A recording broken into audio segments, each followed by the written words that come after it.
So if you're the type of person who bails on big events, never texts back on time, but always shows up when you're needed, you might be what TikTok calls the dad friend. Sammy, do you think this is you? Are you a dad friend? Not a bad friend, a dad friend. Well, what's a dad friend again? Like a dad friend is just someone who shows up when you need them, That's but right. isn't around otherwise. I think that's what they mean. Yeah, that's a good friend. Like I find,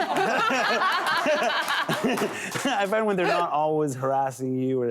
But if you're there, like I feel like I'm a good friend. Like when anyone needs me, my tight friends need me, I'm there, but I'm not harassing them every minute to hang out. Because in your 20s, you have that kind of time. You know, once you hit your 40s, I think, you know, you got things to do. Yeah, right? that's true. So yeah. So you don't need any hangers-oners. No, I mean, I'm there when needed, though. I'm a great friend that way. You know? I think it's good to have a friend who, like, will show up and is good in an emergency. That's right.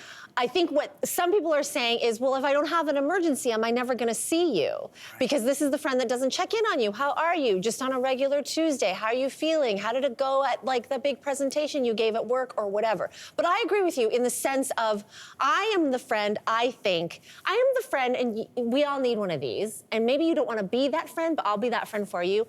I'm the friend who, if you have a body you need buried, call me. I am that person. So an accessory to murder. I will do the dirty work for you. I will do, if you're in trouble, you're in deep trouble, I will do that dirty, I will come through. Not all friends, I would never call Cynthia to bury a body for me because you're just too sweet. But call me. I would be terrible. There are lots at of that. criminals taking notes, like call Lainey. But you want that person in an emergency. Like, those are the toolboxes of life. They were comparing it to a dad will show up with his toolkit, right? Oh, the bathroom overflowed.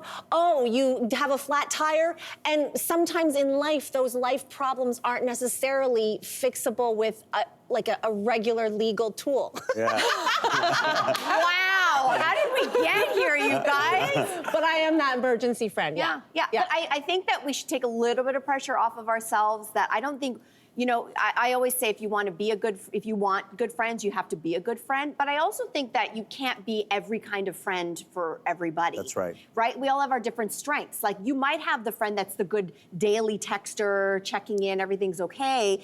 But you also have the friend that not only helps you bury bodies, but maybe is the one that you're gonna call in a crisis in the middle of the night. And I think as long as you've got somebody for something, like the point is, do you have at least a couple of good friends? I don't know that you need one person who's gonna do it all. That's a lot of pressure. And like you said, we have, you know, our own, juggling our own things. I think as long as you have a couple of good friends, you're doing all right in life. Yeah. I really do. Do you think there's a gendered component, though, to this a little bit? Like, in the sense of, I just know that Jason has listened to me on the phone with my girlfriends before, and he's like, so, I just couldn't help but hear, but like, you guys just talked about a whole bunch of problems and you didn't solve anything. You just talked about it. Is that what you just did there? And I was like, yes. Like, sometimes we need to like vent and just sort of process outwardly. And he's like, yeah, I don't get that. Like, and I think it's just, I'm not saying it's something inherent to men versus women. I think it's part of the way we're socialized. Women, generally speaking, do like to show up, to do what we were talking about earlier, more of the emotional labor. And I think men would rather do like, just show up, hey, Bob, like,